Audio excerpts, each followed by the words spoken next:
In podcasting, we always think about monetizing as bringing in money, but it's also an expense.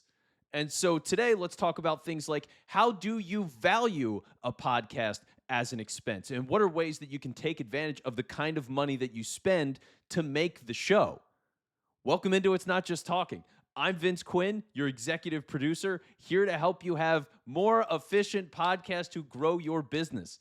And today on the show, we're going to talk about all these things with the expense of podcasting with Victor Idoko. Now, Victor is a financial planner. He is the founder of CFV Advisory, so he's doing advising for small businesses and helping them build wealth. He's also an author and a podcaster. So he knows all of this stuff. He's living it himself.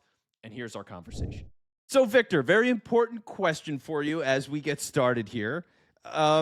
You're all about wealth. I mean, financial analyst. You've got a podcast, Elevate Your Wealth. You have a book about wealth, which we will talk about later. Like, you live your life thinking about money and value and like maximizing dollars. Why did you invest in a podcast? Why did you make that decision? Yeah, amazing question. I think the amount of times I think about wealth is ridiculous. But in terms of where a podcast then plays into that is a podcast really helps me get my message out there. It really gets me helping the people that want to be helped because then it's an easy platform for them to really understand what I do, what knowledge do I have, and how I can help them. So to me, it really touches everything that website cannot touch. It touches everything that an audio cannot touch by itself. And then it touches everything that blogs and articles cannot touch because, they see me, they hear me, they kind of feel the passion that I have for the wealth and like, yes, Vic is my guy. So that's why podcasts really play an important role. So it's a huge, marketing educational tool for us because it really gets our name and message out there. Yeah, I mean, it's such a relief because I have times where I'll talk to somebody and they hop on a call. It's like a client call or a scouting call. And they'll be like, yeah, I read your newsletter and you had this great point. And like the newsletter's based on something I did on the podcast, which I repurposed into the newsletter, which they saw, which upped my credibility with them. And now they're talking about it as I'm selling them. You know what I mean? It's like, yeah, the way this can all come together is like the best feeling ever. So I love to see that. And I guess like take me through it a little bit because again, when you're analyzing this kind of decision, I think when people are talking about podcasting, obviously you've got a time commitment and just in general, right? Like time, energy, money. I mean, how do you, and you analyze businesses, like you're looking at small businesses and how all these things work. Like, what do you make of that actual investment then? Like time, energy, money. How did you process that? How did you manage that as you put this into your business? Yeah, very good question. I think when we think about investments sometimes, for some businesses, you wouldn't get a direct revenue from the podcast. Like you're not going to say, okay, I made this podcast, I got $2,000 from it. It's not going to work that way. They're going to be very indirect benefits from the podcast. And, even just the one benefit you can think about from a podcast is you do the video. Okay, you do a podcast. From that podcast, as you said, you can get an audiogram. You can get just the audio and use that. You can get just the written material, as you said, from the article, which your client saw and use that as well. So all those as well is like you're almost killing three birds with one stone because you get those three other things you can repurpose from the podcast. Okay, so that's one. You get lots of other benefits. The other thing as well is for small business owners as well, there will be some sunk costs, some costs that, you just need to spend regardless of it. And I think for me and, for some clients, podcasts really fall under that because if you're not doing that, you're almost falling behind. Like I was reading the other day about as to how, you can get recommended on ChatGPT. And one of the things it said is like, well, you just need evergreen material, you need evergreen videos. And well, how are you going to do that? One of the easiest ways to do that in a very comfortable, natural, and quality ways through a podcast, is a conversational style, and people just get to really understand who you are, what you're about. So for some small businesses, I think it's definitely limiting how much they can spend because if you think about it, some people can really go all out and get a studio and get everything and spend thousands of dollars on a podcast. Where if you look at scaling that back and just having something small and building on that is definitely a good way to invest. When we help small businesses, we always work with like budgets. Okay. So it's like, well, how much Yeah. do you want to spend on marketing? Just don't go past that. So as long as you can fit your podcast amount in there, it's a good thing to do. And in terms of other people that can get direct revenue, by the time your podcast is well known, and by the time you even just help people get material, when I say material, they might need some reels, they might need an audio to give to your clients, they might need video. By the time you help them get that, they can actually pay for that as well. So sometimes you can get that direct return. So so many ways podcasts can help, and that's why we invested in that as well. I know we're all about wealth, but we can make our podcast all about wealth as well, and so we're still winning. Yeah, and that's what it's all about, right? You're making all this different kinds of content. You're building all these different relationships, showing your credibility. You've got longevity with all of it, the viewers and downloads and all that piles up over time. And so it just makes it easier the more that you do it. And the fascinating thing that you mentioned that I think happens a lot as a roadblock is people go, well, I only have so much of a budget and it's only to produce the show. But then it's like, well, you do need to post these things, right? Like you want to repurpose this stuff and get it in other places. And I think a lot of times when people are doing the budgeting, and this is something that I've dealt with either talking to clients, potential clients, things that me and Taylor talk about, like my business partner, as we're figuring out what to do for us with our show. It's always like, yeah, like there's other work that goes into the marketing. It's not just making the ad, for example. Like you have to pay to run that ad. And so to do the same thing with podcasting, I don't think people appreciate that enough. And like, do you see that as a common problem where people, maybe the scope of what you're planning to do, like not even grasping the project? You know what I mean? Like not accounting for everything, I guess. It feels like a major struggle to just know, am I budgeting for all the things that I need to actually do here? Yeah, so budgeting and spending plan for people in general is just something that they do not like doing. No one likes doing it. No one likes saying, "Oh, I'm going to spend that amount. I'm not going to go past that." It's a hard thing to do in the first place. So many people don't like doing it. And when you're talking about something else that is new to them, because I'll give you my story. Before I started podcasts, I didn't want to jump on podcast. I didn't want to talk. It was like, nope, I'm not doing it. It's like so much can go wrong in 30 minutes. What are you guys on about? Kudos to those that do it. But as you said, one thing with humans and just every one is by the time you start, you get better. And if you start and you don't like it, you actually force yourself to even get better faster. Because I remember the first videos I started, I hated them. I'm like, no, I'm not posting them. And I was working with this business coach guy, and he was like, just post it, just post it. I was like, okay. Then I started posting. I was like, I do not like them. So I started working on improving communication skills on podcasts and ensuring that, okay, it's clear what I'm trying to say and the way I'm actually coming across is my natural self, because sometimes people just cringe and fold up and end up not being their natural selves. So in terms of podcast and how that works, is like, yes, you need to kind of learn that skill, and that's what we teach people. And it's as simple as writing down a number, and let's assume your business is turning over look, I'll just say a million, and say, okay, well, for your marketing, you're not going to go past 100,000. So everything needs to fit in there, so be it ad spend, be it making the podcast. But the key thing as well for lots of people is like, the very easy ways and cheap ways to make podcasts these days. So you don't have to go all out. You can do it from your lounge, call it lounge conversations, whatever. Do it from your bedroom, whatever. All you need is a phone. And sometimes you don't even need a mic, your phone can work, and then you improve on that. So the very easy and cheap ways to actually get on a podcast and start doing it. But I think it's very important. I think you need to do it so your clients can really even just catch up on stuff that you haven't spoken to them about. Because if you think about every profession, we kind of tailor what the client needs, but it doesn't mean they might not want to know other stuff. And podcast and just understanding is a good way for them to get that knowledge.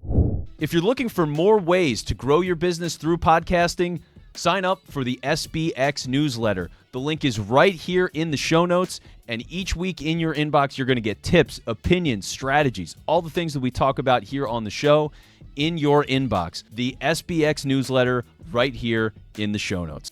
Yeah, so let's talk a little bit more about that, right? The relationship of like the client, the content that you create, and then your clients and how they receive that, or potential clients. So what does that look like for you and your business and your show?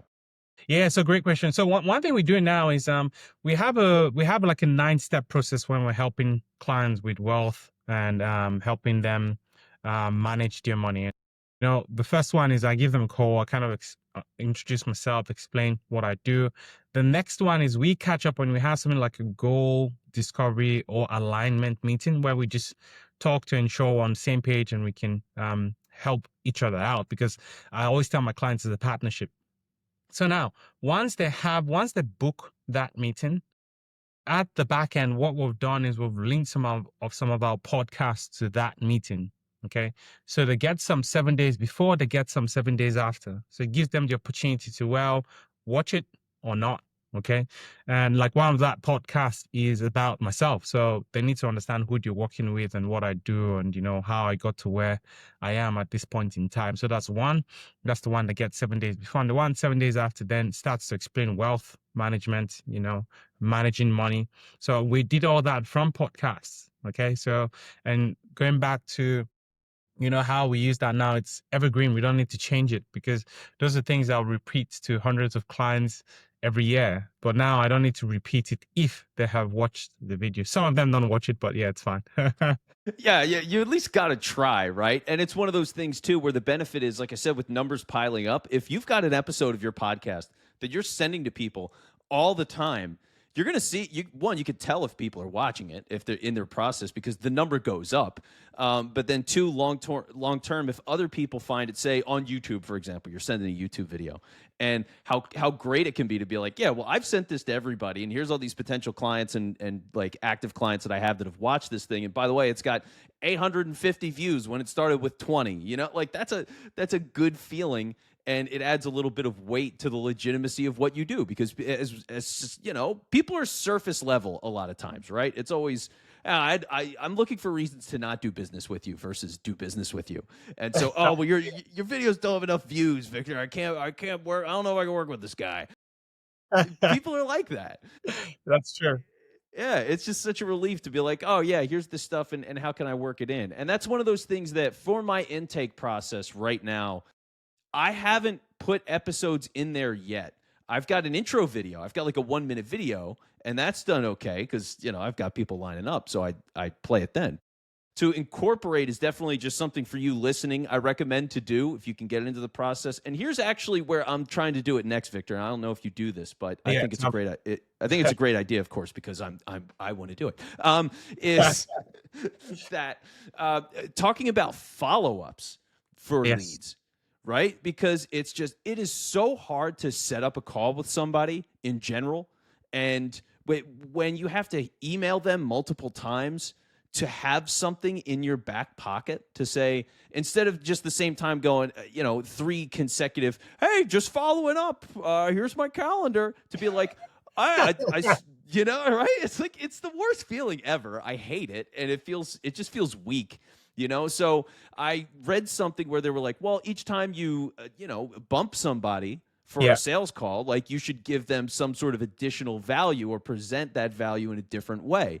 So I was like, oh, maybe podcasts in that, like, hey, well, I saw you didn't schedule already, so just as a reminder, here's the value of launching a show, or you know what I mean? Yeah. Like it feels like there's so many places you can put that content in your client communications to really support the business.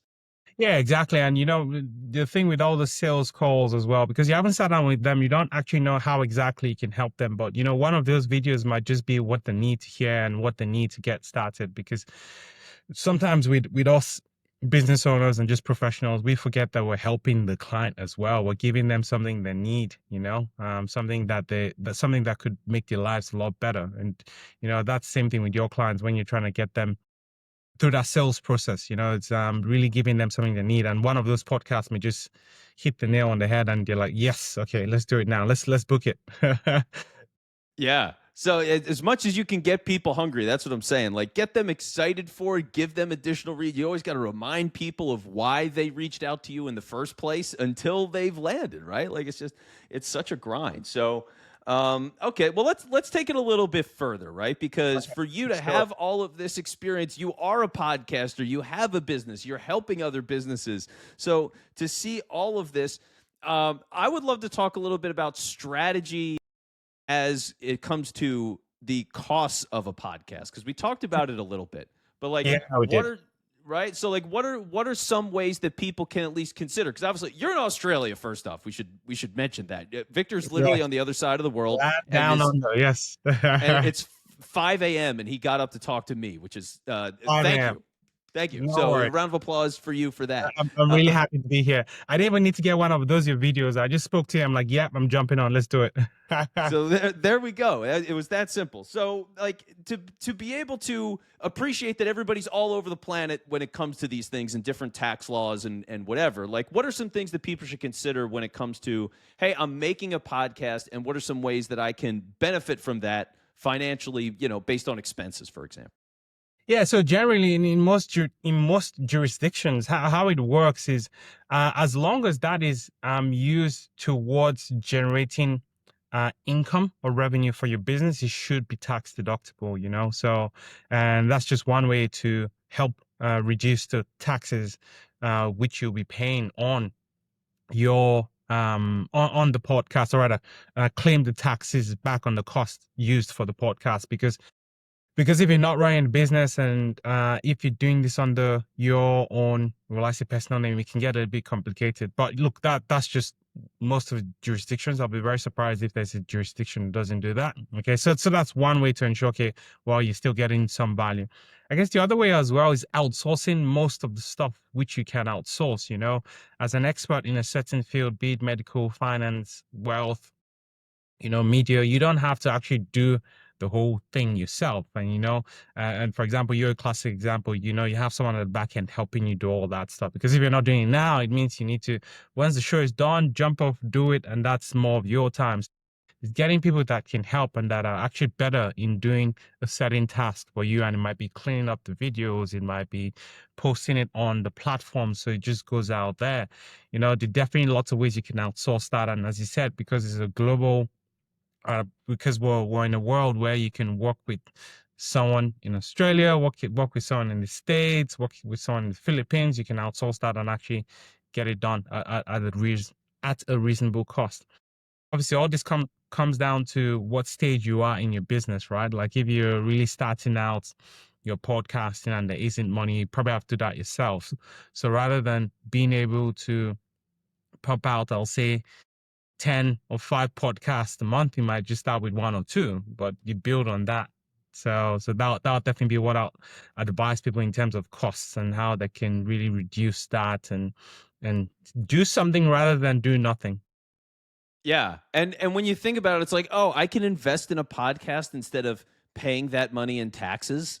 Like, yeah, of course. Like, why wouldn't you do that, right? It just feels Yeah, exactly. obvious. And as I said, if it helps you bring more revenue, why not? Why do you want to why do you want to just keep the money rather than spend it that gives you more? Like I always tell my clients, wealth doesn't give you a meaningful life, but wealth helps fund your meaningful life. So as long as you're funding what you want, that's what wealth is for. It's not just to look at the bank account and say, hey, I have X amount there and I'm happy. It's like, no, you want to fund the life you want. And part of that life is getting exposure, getting a podcast, go and do it, you know? Yeah, it's the whole thing. It sounds so cliche, but people I don't think appreciate enough spend money to make money. And it just happens constantly where people are like, well, I can't spend this much on the podcast. Like, I can't, how am I going to make money? And it's like, well, it's not about sponsorships. Like, what does it make for you to land one high ticket client a year? Hmm. And if I'm going to tell you what my costs are versus you landing one single client, and you're not only going to make your money back, but it'll Hmm. be, and then some with one single sale as a result of the show, plus all the other benefits of the overall visibility and status, and you know what I mean, all the things that come with it. Like, why wouldn't you do that? But people tend to not think of it that way. At least that's what I've noticed here. And maybe culturally it is different, but do you have the same kind of experience there with businesses in Australia when it comes to Oh, that? look, people in general don't want to spend money. It's Yeah. one of those things where people don't want to spend money. They're always concerned about what you're getting back. And as we said before in the podcast, sometimes you might not get that direct return. So if you're not getting that direct return, you might be hesitant because, for example, you might post a video out, as you said, post a video out today, but that one big client might only come in a year's time because they saw the video, and maybe they might not even tell you they saw the video. So it's like it's just hard to really see some direct return. But the indirect return is definitely there. It's definitely there. It just depends on how you look at it. So, and with that one big client as well, if or rather when you get it from doing this, that one big client can send you another big client as long as you do a good job. Definitely what investing in things like this, even though that direct return is not seen. Yeah. So make the investment. If you're thinking about it, do it. Just a little bit of advice from me. Take the risk, please. It's just I mean, I'm a gambler anyway by some sense. I never like Yeah, physically like I'm not in a casino. I'm not like betting on sports or yeah, anything, yeah. You but just high I risk. Yeah. yeah, I know what it means to get out there and take chances and see what happens. Like obviously you're not going to win on everything, but when you find something that works to be able to say, "Hey, we did something and we got good value of this. We got a client from this or two, and now let's double down on that." I mean, that's what it's all about. Like you don't know what the long-term value is until you try and see if you can get results from it. So, Yeah, yeah, yeah, and I yeah. think one thing as well people should realize with risk, right? Except gambling risk. Gambling is a different ball game, but risk in general is chance of loss, is not guaranteed loss. Okay, so but if you never take that risk, then it's guaranteed that you're gonna lose because you just never do it. And that chance of loss can be reduced as well when you do the right things around. And I'll just relate this to podcast because chance of loss is really in the world space. Once you do the right things as to making evergreen content where you can just stay on there forever. Because if you think about podcasts as well, it's almost like a product. You do something, it's out there. It's not like it evaporates. So it's there and it can stay there for a long time as long as it's good quality. So definitely another way people should reframe the way to think. Risk is not bad. Okay. Risk is just a chance of loss. And if you can reduce the chances in there, or rather the velocity or the amount you could lose, then it's not that much of a risk to take. Yeah, and risks, for example, might be starting a business, starting a podcast, writing a book, perhaps. Victor, you know a little something about writing a book, right? Yeah, yeah, yeah. It was definitely a huge risk I was taking there. And there were times where I was halfway through. I'm like, oh, I'm not gonna publish this. No, I'm not gonna do it.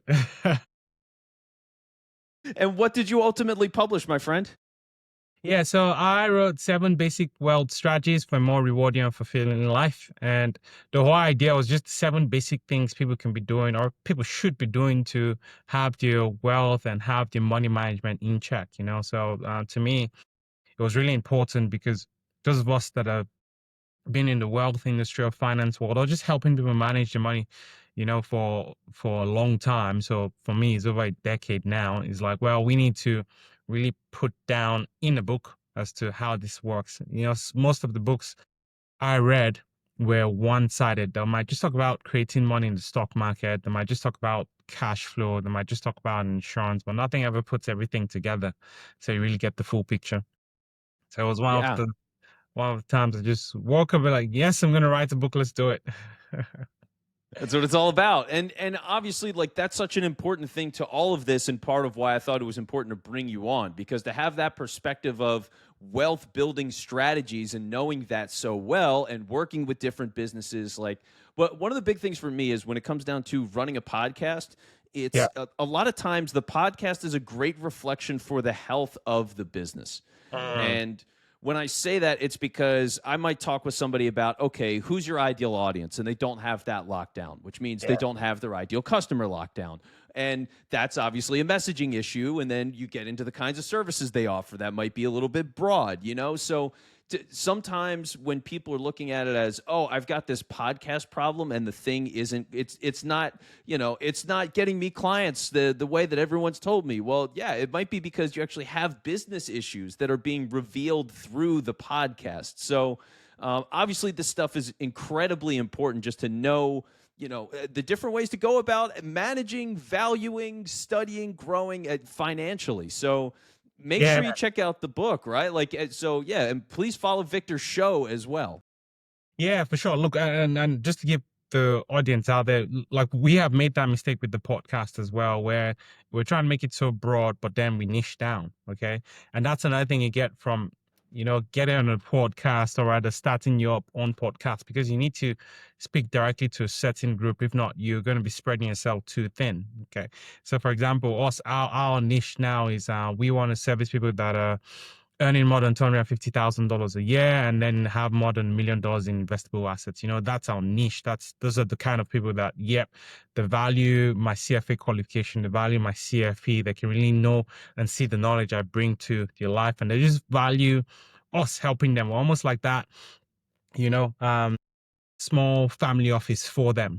We get everything done for them. We make their life a lot easier. So those are the people that really value us, and the book was for people that are not there yet and maybe aspiring to be there, or just people that wanted better fund management and they couldn't really pay for all services. Like, well, get the book and just learn the basics that you need to be doing, because it's usually the basics that really gets you ahead in your finances. It's not really the complex and fancy stuff, just basic things. Exactly. And when you're the guy that's providing all of that information for the basics, once they get those right and they're ready to graduate to some more hands-on help, who are they going to call? So yeah, yeah. So that's what it's all about. So love everything that you're doing. Really great conversation. Appreciate the time so much. And Victor, for everybody who wants to keep up with you, where should they go? Yeah, so I'm on Instagram, and my handle is I am Victor Idoko, and the company is on Instagram as well, CFV Advisory, and you can find us on YouTube as well, Elevate Your Wealth. That's our podcast name. And for people who are interested in the book, you can find that on Amazon. Jump on Amazon, buy a copy, that'll be shipped to your doorstep, or you can also get that on Audible. There you go. He's everywhere. You can't miss him. Victor, thank you so much for joining us today, man. Thank you very much. It's been an amazing show. Thanks for having me. Thanks for listening to the show. Make sure to subscribe to the newsletter to get more podcast insights. That link is in the show notes. And if you're feeling stuck with your podcast, let's figure it out together. Book a free 10-minute chat with me. The link to do that is also in the show notes. Talk to you next week.